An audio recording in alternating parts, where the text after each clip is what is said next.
Good day, and welcome to the monthly review for the Ministry of Communications and Works. I'm Information Officer Paul Bridgewater.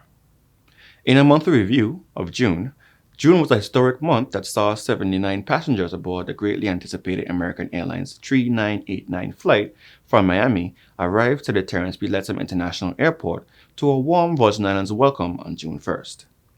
Passengers were greeted with Virgin Islands culture in the form of dancers, fungi music, local treats, and gifts. Minister for Communications and Works, Honorable Kai Reimer, expressed his gratitude to the crew for a successful flight filled with passengers, including himself, to the territory. Premier and Minister of Finance, Dr. Honorable Natalia Wheatley, a passenger on the flight, also stated that the new non-stop route signifies progress for the people of the Virgin Islands. The flights are expected to bring revenue to hoteliers, restaurateurs, taxi drivers, artists, and all other businesses who can offer their goods and services to visitors. The inaugural flight demand was higher than expected, that 5 additional flights were scheduled for the month of June, resulting in 2 MIA to EIS flights arriving that day. Government officials also welcomed Captain Derek R. Valack Jr. on the first flight and Captain Kennard De Castro on the second flight that day, who are both American airline pilots from the Virgin Islands. On May 25th, the crew of the flight visited the territory on a test flight that was also successful. At that time, crew members were presented with gifts and words of appreciation from the government of the Virgin Islands. Additionally, to welcome the direct flight from EIS, June 1st is now proclaimed as Virgin Islands Day in the city of Tamarac, Florida. Premier Wheatley and Honorable Reimer received the keys to the city of Broward County from the Commissioner of the city, Honorable Maury Wright Jr., who also has BVI heritage. He read the proclamation of the day and presented it to Premier Wheatley and Honorable Reimer. It has been 37 years since the destination EIS received commercial flights from MIA. The previous flight offer was by British Caribbean Airways in 1986, which was a flight that made stops in Turks and Caicos and St. Thomas, USVI. The route was in commission for a few months before it was discontinued. Persons wishing to fly on a non-stop flight to EIS from MIA or vice versa should book the flight AA 3989 on the American Airlines website or with any other travel agent or website.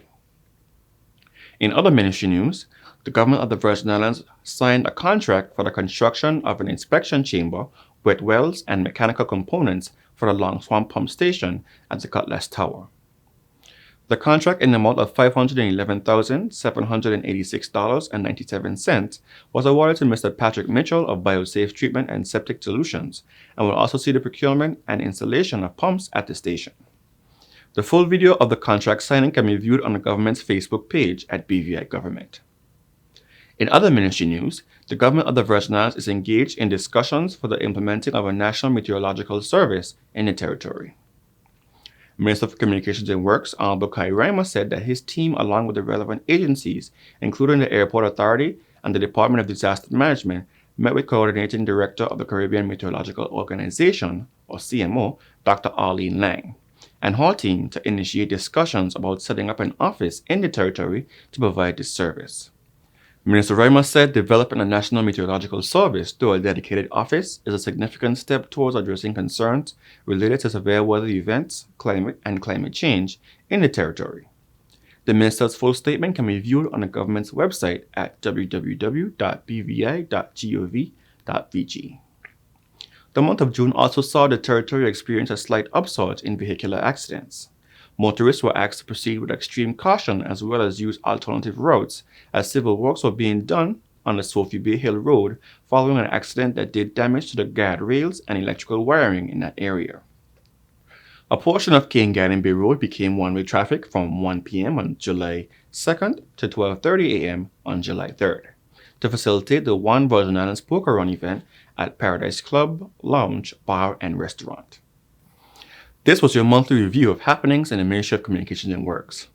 The ministry remains dedicated to ensuring the continued development and maintenance of public infrastructure in keeping with international standards so that public utilities are reliable and affordable in support of an enhanced community life for every resident and visitor in these Virgin Islands.